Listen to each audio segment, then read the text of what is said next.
നമസ്കാരം. സ്പോട്ട് ലൈവിലേക്ക് സ്വാഗതം. പത്തനംതിട്ട തിരുവല്ലയിൽ സ്പാ ജീവനക്കാരിയെ ബലാത്സംഗം ചെയ്ത സംഭവം കൊട്ടേഷൻ ആക്രമണമാണ്. ഗുണ്ടാപിരിവ് വിരോധം പോലീസിന്റെ കഥയാണെന്നും പോലീസും ഗുണ്ടകളും തമ്മിൽ അവിശുദ്ധ കൂട്ടുകെട്ടാണെന്നും ആരോപണമുണ്ട്.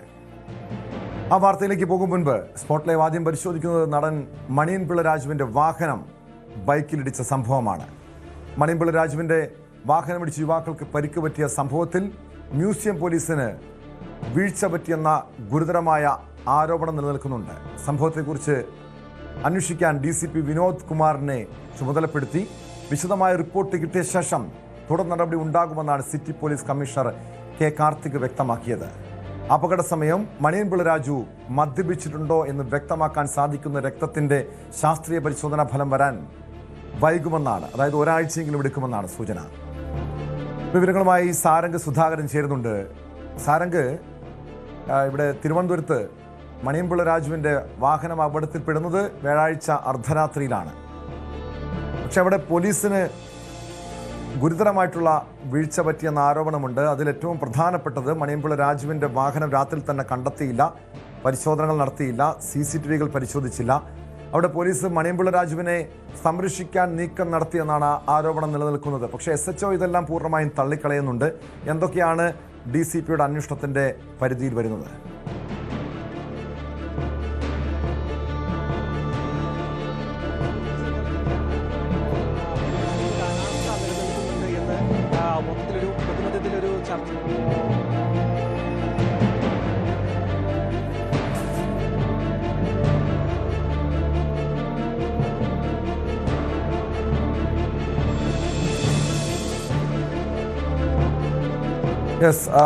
എന്തായാലും SHOയുടെ ഉൾപ്പെടെ മൊഴി രേഖപ്പെടുത്തും. അതിനുശേഷമായിരിക്കും തുടർ നടപടി ഉണ്ടാകുക. തുടക്കം മുതൽ മണിയൻപിള്ള രാജുവിനെ രക്ഷിക്കാൻ, സംരക്ഷിക്കാൻ പോലീസ് ശ്രമിച്ചെന്നാണ് ആക്ഷേപമുള്ളത്. രാത്രി വീട്ടിലെത്തിയ പോലീസ് മണിയൻപിള്ള രാജു അവിടെ ഇല്ലെന്ന് പറഞ്ഞ് മടങ്ങുന്നു. മൊബൈൽ ഫോൺ സ്വിച്ച് ഓഫ് ആണെന്ന് പറയുന്നു.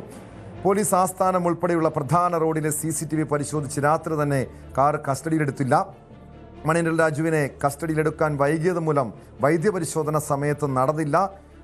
കഴിഞ്ഞ ദിവസവും, അതായത് ഇന്നലെയും മണിയൻപിള്ള രാജു പറഞ്ഞ സമയത്ത് സ്റ്റേഷനിൽ ഹാജരാകാൻ അനുവദിച്ചു. പരിശോധനയ്ക്ക് രക്തസാമ്പിൾ കെമിക്കൽ ലാബിലേക്ക് അയച്ചത് അപകടം നടന്ന് മണിക്കൂറുകൾ കഴിഞ്ഞ ശേഷമാണെന്നും ഉൾപ്പെടെയുള്ള പരാതികൾ, ആക്ഷേപങ്ങളാണ് നിൽക്കുന്നത്.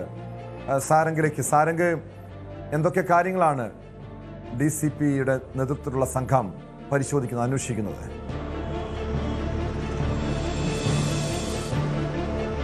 പോലീസിന്റെ ഭാഗത്തു നിന്നും കൃത്യമായ ഒരു വീഴ്ച ഉണ്ടായിട്ടുണ്ടോ എന്ന കാര്യമാണ് DCPയുടെ നേതൃത്വത്തിലുള്ള അന്വേഷണത്തിൽ കാര്യമായും പരിശോധിക്കുക. കാരണം ഈ ഒരു സമയത്ത്, അതായത് ഈ ഒരു അപകടം നടന്ന് മണിക്കൂറുകൾക്ക് ശേഷം മാത്രമാണ് അറസ്റ്റിലേക്കും വണ്ടി കണ്ടെത്തുകയും ഒപ്പം CCTV ദൃശ്യങ്ങളടക്കം വീണ്ടെടുക്കുന്നു. അതിനുശേഷമാണ് ഈ രക്തസാമ്പിൾ അതായത് ശേഖരിക്കുന്നതിലടക്കം പോലീസ് കടക്കുന്നത്.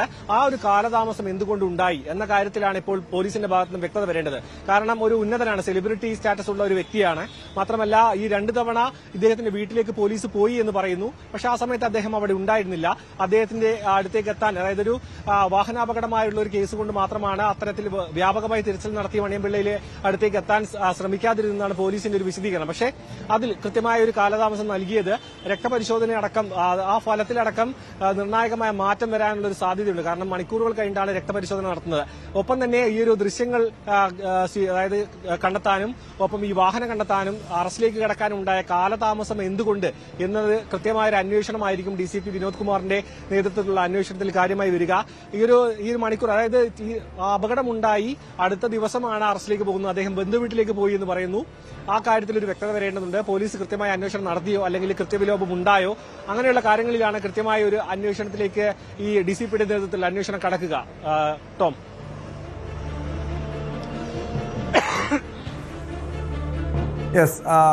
എന്തായാലും SHO വിശദീകരിക്കുന്നത് അത്തരമൊരു വീഴ്ചകൾ ഉണ്ടായിട്ടില്ല, ചില സാങ്കേതികമായിട്ടുള്ള തടസ്സങ്ങൾ, പ്രശ്നം മാത്രമാണ് ഇവിടെ ഉണ്ടായതെന്ന്.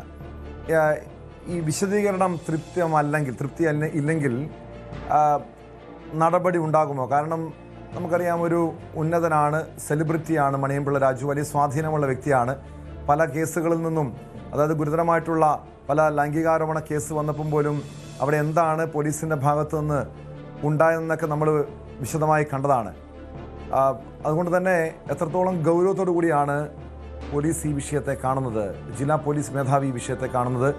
വീഴ്ച പോലീസിൻ്റെ ഭാഗത്തു നിന്നുണ്ടായിട്ടുണ്ടെങ്കിൽ ശക്തമായ നടപടി ഉണ്ടാകുമോ?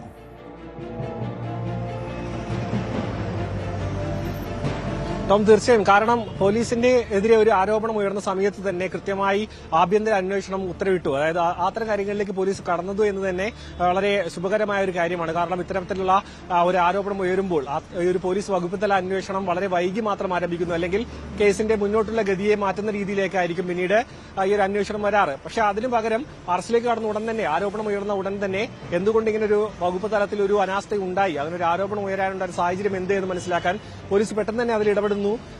അതിലൊരു വകുപ്പ് തല അന്വേഷണത്തിന് DCP അടക്കം ചുമതലപ്പെടുത്തുന്നു എന്നത് ഈ കാര്യഗൌരവത്തോടു കൂടി പോലീസ് ഈ കാര്യത്തിനെ സമീപിക്കുന്നു എന്ന് വേണം മനസ്സിലാക്കാൻ. ഒപ്പം തന്നെ ഇതിന്റെ മറ്റൊരു വശം എന്ന് പറയുന്നത് ഒരു സെലിബ്രിറ്റിയാണ്. മാത്രമല്ല വാഹനം നിർത്താതെ പോയ ഭാഗ്യവശാൽ അപകടം നടന്ന് പരിക്കുകളോട് മാത്രം യുവാക്കൾ രക്ഷപ്പെട്ടു എന്നത് ഒരു ഭാഗ്യം കൊണ്ട് മാത്രമാണെന്ന് പറയാം. പക്ഷെ കൂടുതൽ പരിക്കുകളോ കാര്യങ്ങളോ വലിയ രീതിയിലുള്ള ഗുരുതരമായ പരിക്കുകളോ മറ്റും ഉണ്ടായില്ല. പക്ഷെ വാഹനം നിർത്താതെ പോയത് അത് കുറ്റകരമായ ഒരു കാര്യമാണ്. മാത്രമല്ല ഇത്രയും വലിയൊരു സെലിബ്രിറ്റി സ്റ്റാറ്റസ് ഉള്ള ഒരു വ്യക്തി ഇങ്ങനെ വാഹനം നിർത്താതെ പോകുന്നു, ആ ദൃശ്യങ്ങളടക്കം പുറത്തേക്ക് വരുന്നു, അതൊരു കുറ്റകരമായ കാര്യം തന്നെയാണ്. ആ കാര്യത്തിൽ അതിൽ ഈ ഒരു പ്രതി അല്ലെങ്കിൽ മണിയമ്പിള്ള രാജുവിനെ രക്ഷപ്പെടാനുള്ള ഒരു സൗകര്യം ഒരുക്കി നൽകിയോ? അതായത് ഈ കേസിന്റെ ഗതി എങ്ങോട്ടായിരിക്കാം, അത് എന്തൊക്കെ ഘടകങ്ങൾ മണിയമ്പിള്ള രാജുവിന് എതിരായി വരാം എന്ന കാര്യങ്ങൾ കൃത്യമായി മനസ്സിലാക്കിക്കൊണ്ട് നിർദ്ദേശങ്ങൾ ലഭിച്ചിട്ടുണ്ടോ? ആ നിർദ്ദേശങ്ങൾ എന്തൊക്കെയാണ്? അതിന്റെ അടിസ്ഥാനത്തിൽ പോലീസ് അങ്ങനെ ഒരു സാഹചര്യം ഒരുക്കി നൽകുകയാണോ എന്ന കാര്യത്തിലാണ് ഇപ്പോൾ പോലീസിന് വ്യക്തത വരേണ്ടത്. അങ്ങനെയാണെങ്കിൽ ഈ രക്തപരിശോധനാ ഫലത്തിലടക്കം ആ കൃത്യമായ സമയത്ത് രക്തപരിശോധന നടത്തിയിരുന്നെങ്കിൽ മദ്യപിച്ചിട്ടുണ്ടോ എന്ന കാര്യത്തിൽ വളരെ പെട്ടെന്ന് തന്നെ വ്യക്തത വരുമായിരുന്നു. പക്ഷേ മനഃപൂർവ്വം അത് വൈകിക്കുന്നതോടെ ഈ ഒരു ഫലവും വൈകും, അത്തരത്തിലുള്ള ഈ ഒരു കേസിന്റെ നടപടിക്രമങ്ങളടക്കം വൈകാനുള്ള സാധ്യതയുണ്ട്. അതാണ് ഈ കേസിന്റെ പ്രധാനപ്പെട്ട ഒരു കാര്യം. ഒരു അപകടം നടക്കുന്നു, അത് മറ്റുള്ളവരെ വിളിച്ച് അറിയിക്കുന്നു എന്ന് പറയുന്നു, ഭാഗ്യവശാൽ കൂടുതൽ ഗുരുതരമായ കാര്യങ്ങൾ പരിക്കുകൾ പറ്റാതിരിക്കുന്നു. പക്ഷേ ഈ ഒരു അനാസ്ഥ ഉണ്ടായിട്ടുണ്ട് എന്നത് തുടക്കത്തിൽ, അതായത് പ്രഥമ ദൃഷ്ടിയാ നോക്കുമ്പോൾ ഉണ്ടായിട്ടുണ്ടെന്നാണ് മനസ്സിലാക്കാൻ കഴിയുന്നത്. പക്ഷേ ഒരു അപകടമാണ്, വാഹനാപകടമാണ്. അത്തരത്തിൽ വ്യാപകമായി തിരച്ചിൽ നടത്തിയ പ്രതിയിലേക്ക് എത്തേണ്ട ഒരു സാഹചര്യം ഇല്ലായിരുന്നു. അതുകൊണ്ടാണ് അടുത്ത ദിവസം മാത്രം അറസ്റ്റിലേക്ക് കടന്നതും പിന്നീട് വൈദ്യപരിശോധന നടത്തിയെന്നാണ് പോലീസിന്റെ ഭാഷ്യം. പക്ഷേ അത് ശരിയാണ് എന്ന് ഉറപ്പാക്കണമെങ്കിൽ അത് വകുപ്പ് തല അന്വേഷണത്തിൽ മാത്രമേ വ്യക്തമാവുകയുള്ളൂ. ഒപ്പം തന്നെ ഈ ഒരു അറസ്റ്റ് രക്തപരിശോധനാ ഫലം പുറത്തുവന്നാൽ മാത്രമേ. ഇവിടെ പോലീസ് പറയുന്നത് മണിയമ്പിള്ള രാജുവിന്റെ വീട്ടിലെത്തിയിരുന്നു, അദ്ദേഹം അവിടെ ഉണ്ടായിരുന്നില്ല, ഫോൺ സ്വിച്ച് ഓഫ് ആയി എന്നാണ്. ആ പോലീസിന്റെ ആ വാദം പൂർണ്ണമായി അങ്ങനെ വിശ്വാസത്തിലെടുക്കാൻ കഴിയുന്നുണ്ടോ?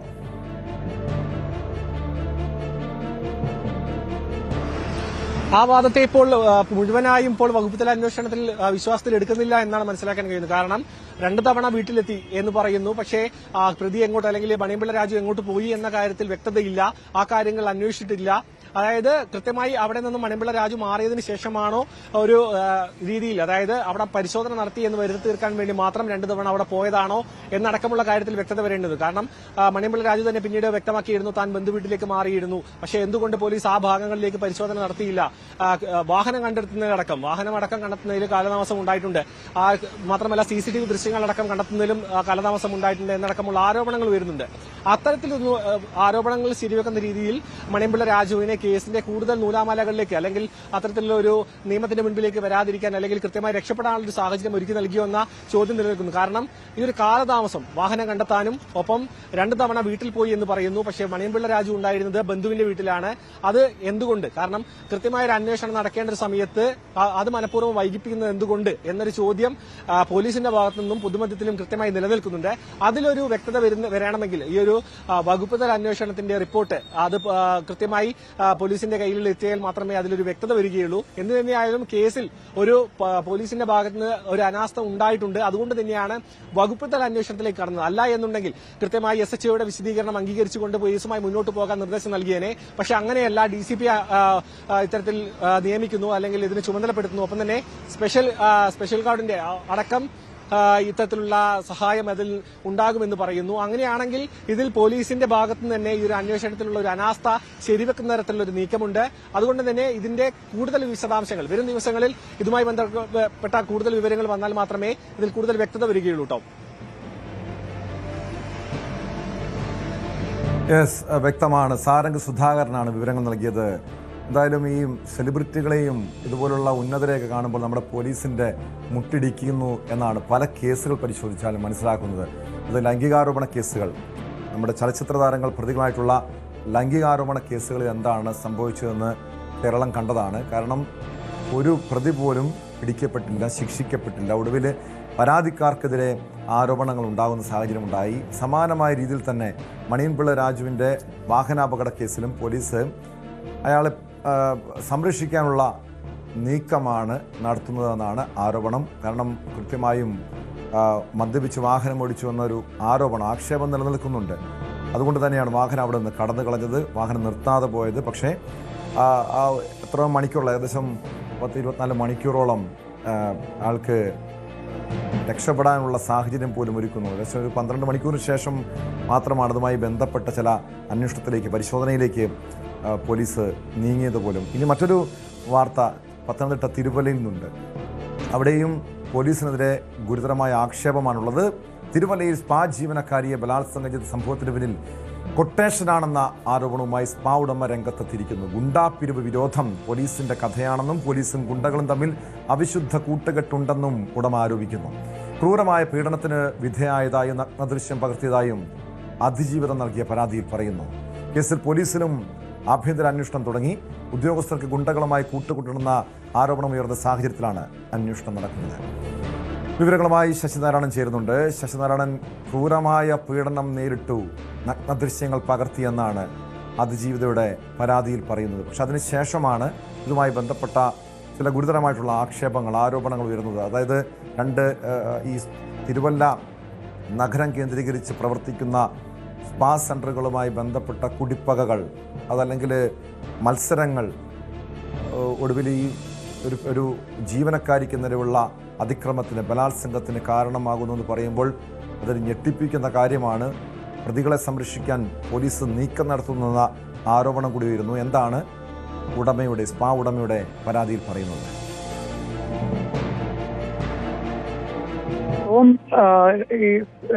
ഈ മാസം 1-ാം തീയതിയാണ് ഇത്ര ഒരു ബലാത്സംഗവും മറ്റു കാര്യങ്ങളും ഒക്കെ തിരുവല്ലയിലെ ഈ സ്പാ സെന്ററിൽ നടക്കുന്നത്. അതുമായി ബന്ധപ്പെട്ട് ആദ്യം വന്ന വാർത്തകൾ എന്ന് പറയുന്നത് ഗുണ്ടാപ്പിരിവുമായി ബന്ധപ്പെട്ട് ഈ സുബിൻ എന്ന് പറയുന്ന പ്രതി, സുബിൻ അലക്സാണ്ടർ എന്നാണ് പ്രതിയുടെ പേര്. സുബിൻ എന്നാണ് അയാളെ വിളിക്കുന്നത്. പക്ഷെ യഥാർത്ഥ പേര് സുബിൻ അലക്സാണ്ടർ എന്നാണ്. ആ സുബിന്റെ നേതൃത്വത്തിലുള്ള 6-അംഗ സംഘം ഈ തിരുവല്ല നഗരത്തിൽ പ്രവർത്തിക്കുന്ന സ്പാ സെന്ററിൽ എത്തുന്നു. തുടർന്ന് പിരിവ് ആവശ്യപ്പെടുന്നു. പിരിവ് നൽകാത്തതിനെ തുടർന്ന് ജീവനക്കാരിയെ ബലാത്സംഗം ചെയ്തു, ഒരു കൂട്ടത്തോടെ ബലാത്സംഗം ചെയ്ത് കഴുത്തിൽ കത്തിവെച്ച് ബലാത്സംഗം ചെയ്തുള്ള കാര്യമാണ് ഈ വാർത്തയുമായി ബന്ധപ്പെട്ട് ആദ്യമായി പുറത്തു വരുന്നത്. പിന്നീട് 2-ാം തീയതിയാണ് പോലീസ് കേസെടുക്കുകയും 2 പ്രതികളെ, സുബിൻ അലക്സാണ്ടറിന്റെയും ഒപ്പം കൂട്ടുപ്രതിയായ ഒരാളെ കൂടിയാണ്, 2 പേരെയാണ് ഈ പ്രതി ചേർത്ത് ആദ്യം പോലീസ് കസ്റ്റഡിയെടുക്കുന്നത്. ബാക്കി 4 പ്രതികളും രക്ഷപ്പെട്ടു. എന്തായാലും ആ പ്രതിക്ക് വേണ്ടിയുള്ള അന്വേഷണം നടക്കുന്നു എന്നുള്ള കാര്യങ്ങളൊക്കെ പുറത്തു വരുന്ന ഇടയിലാണ് ഇപ്പോൾ ഉടമ കൂടി ആ വാർത്ത പൂർണ്ണമായും നിഷേധിച്ചുകൊണ്ട് ചില കൊട്ടേഷൻ സംഘട ആക്രമണമാണ് തന്റെ സ്ഥാപനത്തിൽ ഉണ്ടായത് എന്നുള്ളതാണ് പ്രധാനമായും പറയുന്നത്. അത് ഈ തിരുവല്ല നഗരം കേന്ദ്രീകരിച്ച് സ്പാ സെന്റർ ഉണ്ട്. അവിടെ പോലീസുകാർ സ്ഥിരം സന്ദർശകരാണ്. ഈ മാസപ്പടി ഒക്കെ പോലീസുകാർ വാങ്ങിക്കുന്നുണ്ട്. അതുമായി ബന്ധപ്പെട്ട ലൈസൻസ് ഇല്ലാതെ പ്രവർത്തിക്കുന്ന ചില സെന്ററുകളുണ്ട്. ആ സെന്ററുകളുടെ കൊട്ടേഷൻ സംഘമാണ് ഈ ജീവനക്കാരിയെ ആക്രമിക്കാൻ കൊട്ടേഷൻ കൊടുക്കുകയും ഒപ്പം ഈ ഗുണ്ടാ സംഘങ്ങൾ അവിടെ എത്തി ബലാത്സംഗം ചെയ്യുന്ന കാര്യം ഉൾപ്പെടെ ഉണ്ടായെന്നാണ് ഉടമ വ്യക്തമാക്കുന്നത്. അത്തരത്തിലാണ് വ്യക്തമാക്കുന്നത്. പോലീസും ഈ ഗുണ്ടകളും തമ്മിൽ ഒരു അവിശുദ്ധ കൂട്ടുകെട്ട് ഉണ്ട് എന്നുകൂടി പറയുന്നു. അതിന്റെ അടിസ്ഥാനത്തിലാണ് ഇത്ര ഒരു ആക്രമണം തന്നെയാണ് ഉടമ വ്യക്തമാക്കുന്നത്. എന്തായാലും ക്രൂരമായ ഒരു പീഡനത്തിലാണ് ഈ സ്ഥാപനത്തിലെ ജീവനക്കാർ ഇരയായത്. എന്തായാലും അതുമായി ബന്ധപ്പെട്ട് 2 പ്രതികളെ മാത്രമാണ് അറസ്റ്റ് ചെയ്തത്. ഇതിനകത്തൊരു ദുരൂഹത ഉള്ളത് സ്വാഭാവികമായും 1-ാം തീയതിയാണ് ഈ പീഡനം നടക്കുന്നത്. പിന്നെ 2-ാം തീയതിയാണ് പോലീസ് കേസെടുക്കുന്നത്. പോലീസിന്റെ ഭാഷ്യം എന്ന് പറയുന്നത് ഈ അതിജീവിതയെ പീഡിപ്പിച്ച സമയവുമായി ബന്ധപ്പെട്ട് പോലീസ് അറിഞ്ഞിട്ടാണ്, ജില്ലാ പോലീസ് മേധാവിയുടെ നിർദ്ദേശത്തെ തുടർന്നാണ് കേസെടുത്തത് എന്നുള്ളതാണ് പറയുന്നത്. പക്ഷെ ഇതെല്ലാം ഈ കൂട്ടി വായിക്കേണ്ട ഒരു കാര്യം, നിലവിൽ ഈ സ്പാ സെന്ററിൽ ഈ തിരുവല്ല പോലീസ് ഉദ്യോഗസ്ഥർ സ്ഥിരം വരുന്നവരാണ്. അവിടെ ഇതുമായി ബന്ധപ്പെട്ട് അവർക്ക് കുറെ ഇടപാടുകളുണ്ട്. പണം, അതായത് മാസപ്പടി വാങ്ങുന്ന ചില ഉദ്യോഗസ്ഥരുണ്ട് എന്നുള്ള ആരോപണമൊക്കെ നിലനിൽക്കുന്നു. അതുകൊണ്ട് തന്നെ ഇതിനകത്തൊരു സംശയം നിലനിൽക്കുന്നുണ്ട്. കാപ്പ കേസിലെ പ്രതിയാണ് ഈ ഗുണ്ടയായ അല്ലെങ്കിൽ ഇവരെ പീഡിപ്പിച്ചെന്ന് പറയുന്ന സുബിന് നിരവധി 11ഓളം കേസുകൾ നിലവിലുണ്ട്.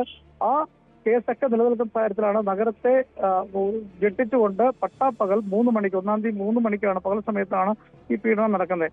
ഓഫീസിനുള്ളിൽ അതിക്രമിച്ച് കയറിയതിനു ശേഷം കഴുത്തിൽ കത്തിവെച്ച് ഭീഷണിപ്പെടുത്തിയാണ് ഈ ജീവനക്കാരിയെ സുബിൻ പീഡിപ്പിക്കുന്നത്. കൂട്ടുപ്രതികളും ഇതിന് പങ്കാളികളായിരുന്നു. അത്തരത്തിൽ ഒരു പീഡനം നടത്തിയ ശേഷം ആ സ്ഥാപനത്തിൽ നിന്നും പണവും എടുത്തുകൊണ്ട് പോയിട്ടുള്ളതാണ് പ്രതികൾ. അത്തരത്തിലാണ് ഈ കേസ് പോകുന്നത്. പക്ഷേ നിലവിലത്തെ സാഹചര്യത്തിൽ ഇപ്പോൾ അത് ഒരു ഗുണ്ടാപ്പിരിവുമായി ബന്ധപ്പെട്ടുള്ള അക്രമമാണ് എന്നുള്ളതാണ് ആദ്യം പുറത്തു വരുന്നത്. പക്ഷേ അതിപ്പോൾ ഉടമ പറയുന്ന അത്തരത്തിലല്ല, കൊട്ടേഷൻ സംഘമാണ്. അത് സമാനമായ രീതിയിൽ അവിടെ സ്പാ സെന്റർ പ്രവർത്തിക്കുന്നുണ്ട്. ആ സ്പാ സെന്ററിലെ മറ്റ് സ്പാ സെന്ററിലെ ആളുകളുടെ നിർദ്ദേശപ്രകാരമുള്ള ഒരു ഗുണ്ട ആക്രമണമാണ് തന്റെ സ്ഥാപനത്തിൽ നടന്നെന്നുള്ള കാര്യമാണ് ഉടമ വ്യക്തമാക്കുന്നത്. ഏതായാലും ഈ പ്രതികൾക്ക് വേണ്ടിയുള്ള അന്വേഷണം പോലീസ് ഊർജിതമാക്കിയിട്ടുണ്ട്. പോലീസിന്റെ ഇത്തരത്തിലുള്ള ആവശ്യത്തെ കൂട്ടുകെട്ടുമായി ബന്ധപ്പെട്ട് ആഭ്യന്തര തലത്തിൽ തന്നെ അന്വേഷണം തുടങ്ങിയിട്ടുണ്ട്. ഒരുപക്ഷെ വകുപ്പ് തല നടപടികൾക്ക് വരെ ഇത് പോയേക്കാൻ സാധ്യതയുണ്ട്. പട്ടാപ്പകൽ നടന്ന നഗരമധ്യത്തിൽ നടന്ന പോലീസിനെതിരെ ആദ്യമായിട്ടല്ല ഇത്തരമൊരു ആരോപണം. പ്രത്യേകിച്ചും പത്തനംതിട്ട ജില്ലയിലെ പോലീസുകാർക്കെതിരെ ഇതിനു മുൻപും പോലീസ് ഉന്നതർക്കെതിരെ പോലും പല ആക്ഷേപങ്ങൾ ഉയർന്നിട്ടുള്ളതാണ്. പ്രതികളെ സംരക്ഷിക്കാൻ, ഗുണ്ടാ മാഫിയെ പോലും സംരക്ഷിക്കാൻ പോലീസ് നീക്കം നടത്തുന്നു, ഗുണ്ടകൾക്ക് ഒത്താശ ചെയ്യുന്നു എന്ന ആരോപണം. ഇത് ആഭ്യന്തര തലത്തിൽ ഇപ്പോൾ അന്വേഷണം നടക്കുന്നുണ്ട്. എത്രത്തോളം ഗൗരവമായിട്ടാണ് ഈ സ്പാ ഉടമയുടെ പരാതിയെ, ഈ ആരോപണത്തെ പോലീസ് ഉന്നതർ കാണുന്നത്? തീർച്ചയായിട്ടും പോലീസിനെതിരെ ഇത്ര ഒരു വിമർശനം ഉയരുമ്പോൾ സ്വാഭാവികമായും ഒരു ഉന്നതതല അന്വേഷണം ഇക്കാര്യത്തിൽ ഉണ്ടാകുമെന്നുള്ള കാര്യത്തിൽ തർക്കമില്ല. ഈ അതിജീവിതയെ പീഡിപ്പിച്ചു എന്ന് പറയുമ്പോൾ തന്നെ നമുക്കറിയാം, പകൽ സമയത്ത് ഒരു സ്ഥാപനത്തിൽ കടന്ന് 6ഓളം വരുന്ന പ്രതികൾ കൂട്ടായ സംഘം ചേർന്ന് പീഡിപ്പിച്ചു എന്നുള്ള, ബലാത്സംഗം ചെയ്തു എന്നുള്ളതാണ് നമുക്ക് മനസ്സിലാക്കാൻ കഴിയുന്നത്. ആ ഒരു കാര്യം തന്നെ വലിയ കുറ്റകരമാണ്. നഗരത്തിലാണ് നടന്നത് എന്നുള്ള കാര്യമൊക്കെ നമുക്ക് എടുക്കുമ്പോൾ അതിന്റെ ഗൗരവം മനസ്സിലാക്കാൻ കഴിയും. പക്ഷെ എന്തുകൊണ്ട് ഈ കേസെടുക്കാൻ പോലീസ് വൈകി എന്നൊരു ചോദ്യം അവശേഷിക്കുന്നുണ്ട്. അത് ഈ ഗുണ്ടകളുമായി ചില ബന്ധങ്ങൾ പോലീസിനുണ്ട് എന്ന് ഉടമ ആരോപിക്കുന്നത് ശരി വെക്കും തരത്തിലേക്കാണ് കാര്യങ്ങൾ പോകുന്നത്. പോലീസും ഗുണ്ടകളും തമ്മിൽ ഒരു ആവശ്യത്തെ കൂട്ടുകെട്ടുണ്ട്. അതുകൊണ്ടാണ് ഈ 1-ാം തീയതി നടന്നൊരു സംഭവത്തെ 2-ാം തീയതി എഫ്ഐആർ എടുക്കുന്നു. അതിന് പിന്നീട് അന്വേഷണം നടത്തുമ്പോൾ സ്വാഭാവികമായും 2 പ്രതികൾ മാത്രമാണ് ഇതുവരെ കേസുമായി ബന്ധപ്പെട്ട് അറസ്റ്റിലായിട്ടുള്ള. ബാക്കി 4 പ്രതികൾ ഇപ്പോഴും പുറത്താണ്. ആ പ്രതികൾക്ക് വേണ്ടിയുള്ള അന്വേഷണം നടത്തുന്നുണ്ടെന്നാണ് പോലീസ് പറയുന്നത്. ഡിച്ചുവല്ല ഡിഎസ്പിയുടെ നേതൃത്വത്തിലുള്ള സംഘമാണ് ഈ കേസ് അന്വേഷിക്കുന്നത്. ഈ പ്രതികൾക്ക്, ഈ കാപ്പ കേസിൽ 11ഓളം കേസ് പ്രതിയാണ് ഈ മരണ സുബിൻ എന്ന് പറയുന്ന സുബിൻ അലക്സാണ്ടർ. 11ഓളം കേസുകൾ നിലവിൽ ഈ കാപ്പ പ്രതിക്കുണ്ട്. അത് അത്തരമൊരു പ്രതിയാണ്. ആ പ്രതിക്ക് അനുകൂലമായി ആ പ്രതിയെ അറസ്റ്റ് ചെയ്ത് പോലീസ് സ്റ്റേഷൻ കൊണ്ടുപോയി ഇറക്കാനുള്ള ശ്രമം കൂടി നടന്നു എന്നുള്ള കാര്യം കൂടി രാഷ്ട്രീയപരമായുള്ള ചില ഭരണകക്ഷിയിലുള്ള രാഷ്ട്രീയ നേതാക്കന്മാർ പോലീസ് സ്റ്റേഷനിൽ എത്തി എന്നുള്ള ആരോപണം കൂടി വരുന്നു. അത്തരത്തിലും ചില ആരോപണങ്ങൾ വരുന്നു. അത്തരത്തിൽ ആകെ ഒരു ദുരൂഹത ഉള്ളൊരു കേസായി ഇത് മാറുകയാണ്. കാരണം ഗൗരവമുള്ളൊരു കേസാണ്. ആ കേസ് കൃത്യമായി കൈകാര്യം ചെയ്യുന്നതിന് പോലീസിന് വീഴ്ച പറ്റിയിട്ടുണ്ട് എന്നുള്ള കാര്യമാണ് പരിശോധിക്കുന്നത്. എന്തായാലും ആഭ്യന്തര തലത്തിൽ ഈ കാര്യത്തിൽ ഒരു അന്വേഷണം ആരംഭിച്ചിട്ടുണ്ട്. ഒരുപക്ഷെ വലിയ രീതിയിലുള്ള നടപടിയിലേക്ക് സാധ്യതയുമുണ്ട്. തോമസ്, ഈ ബലാത്സംഗ കേസിൽ സ്പാ ജീവനക്കാരിയെ ബലാത്സംഗം ചെയ്തെന്ന പരാതിയിൽ ആണ് ഇതുവരെയും പല പ്രധാനപ്പെട്ട പ്രതികളിലേക്കും അന്വേഷണം എത്താത്തത്. അവരെ സംരക്ഷിക്കാൻ രാഷ്ട്രീയ ഉന്നതർ പോലും നീക്കം നടത്തുന്ന പരാതി, ആക്ഷേപമുള്ളത്. ശശിനാരായണൻ, ഇവിടെ ഈ ബലാത്സംഗത്തിന് പിന്നിൽ അതൊരു കൊട്ടേഷനാണെന്നാണ് പറയപ്പെടുന്നത്. പിന്നിൽ ആരായിരിക്കാം? കാരണം ഈ സ്പാ സെൻ്ററുകളുമായി ബന്ധപ്പെട്ട കുടിപ്പക അല്ലെങ്കിൽ ബിസിനസ് ഇടപാടുകൾ, അത്തരം എന്തെങ്കിലും സംഭവം ഇതിന് പിന്നിലുണ്ടോ? അത്തരത്തിലുള്ള ഇടപാടുകൾ ഇതുമായി ബന്ധപ്പെട്ടുണ്ട് എന്നുള്ളതാണ് ഈ ഉടമയുടെ പരാതിയുമായി ബന്ധപ്പെട്ട് അദ്ദേഹം ഉന്നയിക്കുന്ന ആരോപണത്തെ കുറിച്ച് നമുക്ക് മനസ്സിലാക്കാൻ കഴിയുന്നത്. കാരണം തിരുവല്ലയിൽ നിരവധി സ്പാ സെന്ററുകൾ പ്രവർത്തിക്കുന്നുണ്ട്. പലതിനും ലൈസൻസ് ഇല്ല എന്നുള്ള കാര്യമാണ്. ഒരുപക്ഷെ ഇത്തരമൊരു ആക്രമണം ഈ സ്പാ സെന്ററിൽ നടത്തിയാൽ ഒരുപക്ഷെ ഇവിടെ വരുന്ന കസ്റ്റമർ അത് ഇല്ലാതാകും, അതിനെ തകർച്ചയിലേക്ക് നയിക്കാൻ കഴിയുമെന്നുള്ള ചിലരുടെ ഗൂഢലക്ഷ്യം ഇതിനുണ്ട്. ആ തരത്തിലാണ് ഒരു കൊട്ടേഷൻ എന്ന നിലയ്ക്കാണ് ഈ ഉടമ വ്യക്തമാക്കുന്നത്. തന്റെ സ്ഥാപനത്തെ തകർക്കാനും തന്റെ ബിസിനസ് ഇല്ലാതാക്കാൻ വേണ്ടി മറ്റ് സ്പാ, അതായത് അവിടെ പ്രവർത്തിക്കുന്ന സ്പാ സെന്ററിലെ ആളുകളുടെ അല്ലെങ്കിൽ ഉള്ള ഗൂഢാലോചനയാണ് ഇതിന് പിന്നിലെന്നാണ് ഈ സ്പാ സെന്റർ ഉടമ വ്യക്തമാക്കിയിട്ടുള്ളത്. പോലീസിന് ഈ ഗുണ്ടകളുമായി അവിശുദ്ധമായ ഒരു ബന്ധമുണ്ട്. അതുകൊണ്ടാണ് കേസെടുക്കാൻ വൈകിയത് എന്നുള്ള കാര്യം കൂടി ഉന്നയിക്കുന്നു. അത് ശരിവെക്കും തരത്തിലാണ് നമ്മൾ ഇതിന്റെ കേസുകൾ പരിശോധിക്കുമ്പോൾ. കാരണം 1-ാം തീയതിയാണ് ഈ സ്പാ സെന്ററിലെ ജീവനക്കാരിയെ ബലാത്സംഗം ചെയ്തത്. പിന്നീട് 2-ാം തീയതി പോലീസ് എഫ്ഐആർ ഇടുന്നു. അത്തരത്തിലാണ് കേസ് തന്നെ പോകുന്നത്. 2 പ്രതികളെ മാത്രമാണ് ഇതുവരെ പിടിക്കാൻ കഴിഞ്ഞിട്ടുള്ളത്. ഈ പിടിക്കാൻ ആദ്യം ഈ പീഡനം നടത്തിയ ശേഷം രക്ഷപ്പെടുകയും ചെയ്തു. പിന്നീട് ഈ കാപ്പ കേസിലെ പ്രതിയായ 1-ാം പ്രതിയായ സുബിനെ വീട്ടിൽ പോലീസ് പിടികൂടാൻ ചെല്ലുമ്പോൾ വീട്ടിലെ നായെ അഴിച്ചുവിട്ട് പോലീസുകാരെ കടുപ്പിക്കുന്ന ഒരു രീതി കൂടി ഉണ്ടായിരുന്നു. അത്തരത്തിൽ വലിയ രീതിയിൽ ഉള്ള ഒരു ആക്രമണം ഉണ്ടാകുന്ന രീതിയിലാണ്, വലിയ പാടുപെട്ടാണ് പോലീസ് സുബിനെ വീട്ടിൽ നിന്നും അറസ്റ്റ് ചെയ്യുകയൊക്കെ ചെയ്തിട്ടുള്ളത്. എന്തായാലും ഒരുപക്ഷെ ഈ ഉടമ ഉന്നയിക്കുന്നത് തന്റെ സ്ഥാപനത്തെ തകർക്കാൻ വേണ്ടി മറ്റ് സ്പാ സെന്ററിലെ ആളുകൾ അല്ലെങ്കിൽ എതിർ ചേരിയിലുള്ളവർ സംഘടിതമായോ അല്ലെങ്കിൽ ഒറ്റയ്ക്കായോ തന്നെ തകർക്കാൻ വേണ്ടി കൊട്ടേഷൻ കൊടുത്തുകൊണ്ടുള്ള ഒരു ആക്രമണമാണ് എന്നുള്ളതാണ് ഈ സ്ഥാപന ഉടമ വ്യക്തമാക്കുന്നത്. അത്തരമൊരു ആരോപണം മുന്നോട്ട് വെക്കുന്നു. പോലീസും ഇക്കാര്യത്തിൽ അവരുമായി ചില കൂട്ടുകെട്ടുകളുണ്ട്, ആവശ്യത്തെ കൂട്ടുകെട്ടുണ്ട് പോലീസിനുണ്ട് എന്നുള്ളത്. അത് പറയാൻ കാരണം തിരുവല്ലയിലെ ഈ അനധികൃതമായി പ്രവർത്തിക്കുന്ന സ്പാ സെന്ററുകളിൽ തിരുവല്ല പോലീസുകൾ സന്ദർശകരാണ്, അവിടുന്ന് മാസപ്പടി വെട്ടുന്നു എന്നുള്ള ആരോപണം കൂടി പുറത്തു വരുന്നുണ്ട്. അത്തരം കാര്യങ്ങളിലൂടെ ആരോപണം ഉന്നയിക്കുന്നുണ്ട്. ഇതിന്റെ എല്ലാം ഒരുപക്ഷെ കൂട്ടി വായിക്കുമ്പോഴാണ് ഈ കേസിന്റെ ഒരു ഗൗരവം മനസ്സിലാകാൻ കഴിയുന്നത്. അതുകൊണ്ട് തന്നെ ഈ പട്ടാപ്പകൽ നടന്ന ഒരു കൂട്ട ബലാത്സംഗത്തിലെ പ്രതികളെ അറസ്റ്റ് ചെയ്യാൻ താമസിക്കുന്നു എന്ന് പറയുമ്പോൾ തന്നെ ഒരുപക്ഷെ ഇത്തരം ചില കാര്യങ്ങളുണ്ട്. നേരത്തെ സൂചിപ്പിച്ച പോലെ രാഷ്ട്രീയത്തിലെ ഉന്നത തിരുവല്ല നഗരത്തിലെ പട്ടാപ്പകലാണ് സ്പാ സെന്ററിൽ കയറി ജീവനക്കാരിയെ ഭീഷണിപ്പെടുത്തി ബലാത്സംഗം ചെയ്തത്. സംഭവത്തില് ഗുണ്ടാ സംഘങ്ങളിലേക്കാണ് അന്വേഷണം നീങ്ങുന്നത്. ഇതിന് പിന്നിൽ കൊട്ടേഷൻ ആക്രമണമാണെന്ന് പറയുന്നു. പോലീസും ഗുണ്ടകൾ. സ്പോട്ട് ലൈവ് തുടരുന്നു. ഉമ്മൻചാണ്ടിയെ പീഡനക്കേസിൽ കൊടുക്കാൻ ഗണേഷ് കുമാർ ഗൂഢാലോചന നടത്തിയെന്ന് മുൻ പേഴ്സണൽ സ്റ്റാഫ് അംഗം സുധീർ മലയിൽ കൊട്ടാരക്കര 1ാം ക്ലാസ് ജുഡീഷ്യൽ മജിസ്ട്രേറ്റ് കോടതിയിലാണ് മൊഴി നൽകിയത്. സോളാർ പരാതിയിൽ 4 പേജുകൾ കൂട്ടിച്ചേർത്തത് ഗൂഢാലോചന എന്ന പരാതിയിലാണ് മൊഴി. 2011 മുതൽ 13 വരെയും ഗണേഷിന്റെ പേഴ്സണൽ സ്റ്റാഫ് അംഗമായിരുന്നു സുധീർ മലയിൽ. വിവരങ്ങളുമായി മനോജ് അപ്പുക്കുട്ടൻ ചേരുന്നുണ്ട്. അതിലേക്ക് മനോജ് അപ്പുക്കുട്ടന്റെ ഒരു റിപ്പോർട്ടിലേക്ക്. പത്തനാപുരത്തിന്റെ രാഷ്ട്രീയ ഭൂപടത്തിൽ വളരെ കോളിളക്കം സൃഷ്ടിക്കാവുന്ന ഒരു നടപടിയാണ് കഴിഞ്ഞ ദിവസം കൊട്ടാരക്കര കോടതിയിലുണ്ടായത്. സോളാർ കേസുമായി ബന്ധപ്പെട്ടുള്ള ഒരു വിഷയം. സോളാർ കേസ് വീണ്ടും ഇലക്ഷനിൽ ചർച്ചയാവുകയാണ്. അന്ന് ഗണേഷ് കുമാറിൻ്റെ പ്രൈവറ്റ് സെക്രട്ടറി ആയിരുന്ന സുധീർ മലയിലാണ് ഒരു നിർണായക വിധി കോടതിയിൽ നൽകിയത്. സുധീർ മലയിലാണ് ഇപ്പോൾ നമ്മോടൊപ്പം ഉള്ളത്. നമുക്ക് കൂടുതൽ കാര്യങ്ങൾ തിരക്കാം. സുധീർ, ഈ സോളാർ കേസുമായി ബന്ധപ്പെട്ട് വീണ്ടും വിവാദങ്ങൾ കൊഴുക്കുകയാണല്ലോ. എന്താണ് കോടതിയിൽ ഇപ്പോൾ നമ്മൾ നൽകേണ്ടതായ ഒരു മൊഴിയുടെ സാഹചര്യം ഉണ്ടായത്? ഇപ്പോൾ ഈ മൊഴി നൽകിയതല്ല, അതായത് 2021 കൊട്ടാരക്കര കോടതിയിൽ കോൺഗ്രസ് നേതാവായ അഡ്വക്കേറ്റ് സുധീർ ജേക്കബ് നൽകിയ കേസിന്റെ അടിസ്ഥാനത്തിലാണ് ഇതുള്ളത്. അതായത് ഈ സോളാർ ഗൂഢാലോചന കേസിൽ ശ്രീമാൻ ഉമ്മൻചാണ്ടിയെയും UDF നേതാക്കന്മാരെയും ലൈംഗിക ആരോപണ കേസിൽ പെടുത്തിയത് വലിയ ഗൂഢാലോചനയുടെ ഭാഗമാണ് എന്ന് ബോധ്യപ്പെടുത്താനുള്ള മൊഴികളാണ് അവിടെ നൽകിയിട്ടുള്ളത്. അത് സത്യമായി തന്നെ കോടതിയിൽ അവതരിപ്പിച്ചിട്ടുണ്ട്. അദ്ദേഹത്തിന്റെ പേഴ്സണൽ സ്റ്റാഫിലെ അംഗമായിരുന്ന ഒരാളെന്ന നിലയിൽ അദ്ദേഹം ചിലതൊക്കെ നമ്മളോട് പറഞ്ഞതും അദ്ദേഹം പറഞ്ഞതും പ്രവർത്തിച്ചതുമായ കാര്യങ്ങൾ കോടതിക്ക് മുമ്പാകെ സമർത്ഥിക്കുവാനാണ് ഞങ്ങൾ ശ്രമിക്കുന്നത്. ഞാൻ മനസ്സിലാക്കുന്നത് കൊട്ടാരക്കര കോടതിയിൽ 18 പേജുള്ള ഒരു പരാതി എങ്ങനെ 24 പേജായി എന്നതുമായി ബന്ധപ്പെട്ടുള്ള ഒരു പരാതിയാണ് നിലനിന്നത്. ആ അഡീഷണൽ പേജ് വന്നതുമായി ബന്ധപ്പെട്ട ഒരു വിഷയമാണോ കോടതിയിൽ ഇപ്പോൾ പ്രതിപാദിക്കുന്നത്?